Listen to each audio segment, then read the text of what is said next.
Yo, it's your boy D at ayun na nga no, nandito tayo sa Shimano Cycling Festival. So nandito tayo para kunin yung ating mga kit para sa race na gaganapin sa Shimano Cycling Festival. So sumali tayo dyan for MTB category XC. Nagpaikot-ikot lang tayo dyan at nakita natin yung mga tropa natin, mga kakilala, kaibigan, mga bagong makakilala.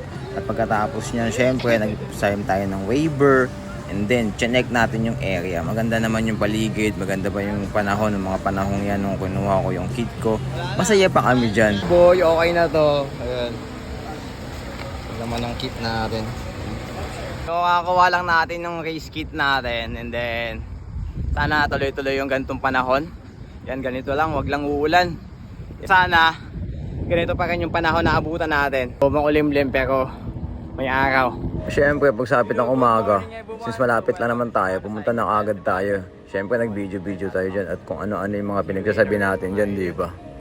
At hindi na nga rin nagtagal, ayun na nga binitawan na yung age cut natin, yung 35 to 39. So kung makikita nyo dyan, ayan o, medyo malakas pa tayo dyan, nakakangiti pa nga tayo dyan. So may mga ilang clip na rin ako na i-upload na ito. So after ng race, kung makikita nyo, yung itsura ng mga lahat ng lumahok, yung mga sumali sa XC.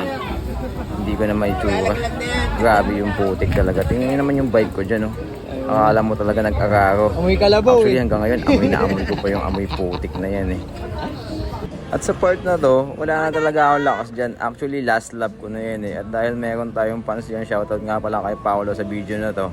Ayun oh, bumombo tayo, may camera eh. May mga ilang tropa pa rin naman tayo nasa loob ng trail. And then pinanood lang natin sila habang dito sa labas eh may awarding na. So finisher na lang sila. So shoutout nga pala kay Boss Rico, tropa natin yan. Shoutout sa lahat ng sumali lumahok at mga nakasama natin. So shoutout sa inyo. Solid. Sarap. Putik. Putik. Grabe. Tapos pinatigas. Oo, ginawang clay. Boy!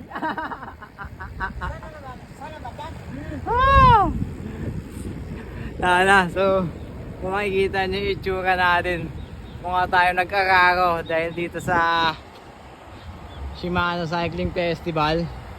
So, salamat sa lahat ng kasali lumahok.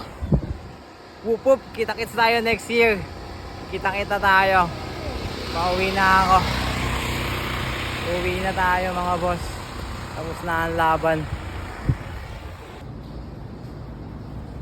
Ito na nga yung aftermath, no? Ito yung itsura ng bike natin. And then, for the context lang, nawalan tayo ng preno sa kaliwa. Ayan o. So, naayos naman siya nung after mahugasan. Marami lang talagang bumarang putik. Yun lang.